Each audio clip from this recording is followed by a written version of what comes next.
Andrew Mason said no to $6 billion. Then he got fired anyway. In December 2010, a 30-year-old CEO with no business degree turned down what would have been Google's biggest acquisition in history. The tech world called it either genius or the dumbest decision anyone had ever watched happen in real time. Groupon didn't start as a business. It started as a failed cause petition website called The Point, where Andrew Mason tried to get strangers to unite around random goals, like building a literal dome over the city of Chicago. Nobody bought the dome idea, but buried inside The Point was a feature. Get enough people to commit to something, and it happens. Mason flipped it. Instead of causes, group discounts. Instead of petitions, pizza coupons.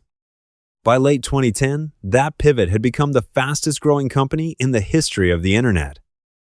And two of the biggest names in tech were about to find out just how fast.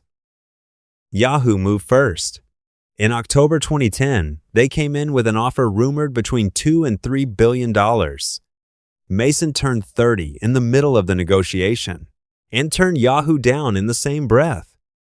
Word got out, and word travels fast in Silicon Valley when a 30-year-old says no to $1 billion. Google heard the rumor and got nervous. Within weeks, they were at the table with an offer that started around $3 billion and climbed, negotiation by negotiation, all the way to nearly $6 billion. For context, that would have beaten Google's acquisition of YouTube by more than 3.5 times. But the real question isn't why Google offered $6 billion. It's why a company barely 2 years old, still losing money, said no. The board sat with the offer for weeks. Eric Lefkofsky, Mason's co-founder, stood to personally collect close to $2 billion. Mason himself was looking at over $400 million. They said no anyway. The official reason was regulatory risk. Groupon's board worried a Google acquisition would get stuck in antitrust review for over a year. Frozen, hiring, paused, competitors closing in while lawyers argued. Google even offered an $800 million breakup fee if the deal collapsed in review. The board still passed. Here's what nobody was saying out loud in that boardroom. They didn't think $6 billion was the ceiling. They thought it was the floor. Mason later admitted the team had gone through a period of doubt and come out the other side with something closer to delusion than confidence. They believed Groupon could be worth 10 times what Google had just offered. For a moment, they looked right. Weeks after rejecting Google, Groupon raised $950 million in new funding. A year later, in November 2011, Groupon went public.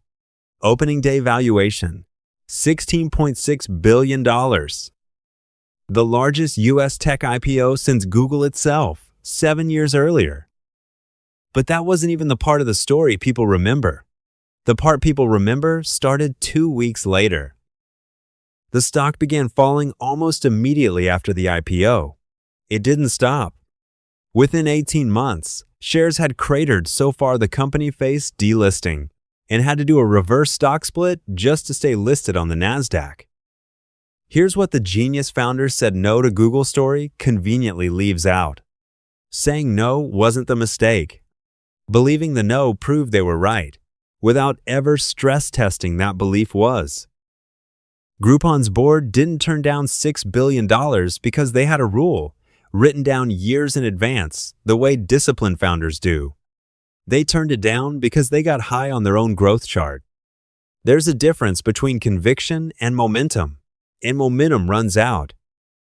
14 months after the IPO that was supposed to prove them right, Andrew Mason was fired as CEO.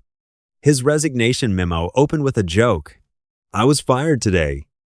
It wasn't a joke. The real question isn't whether Andrew Mason should have taken Google's money. It's whether he ever actually had a reason to say no, or just really, really wanted to believe he did. That's a harder question to answer about your own decisions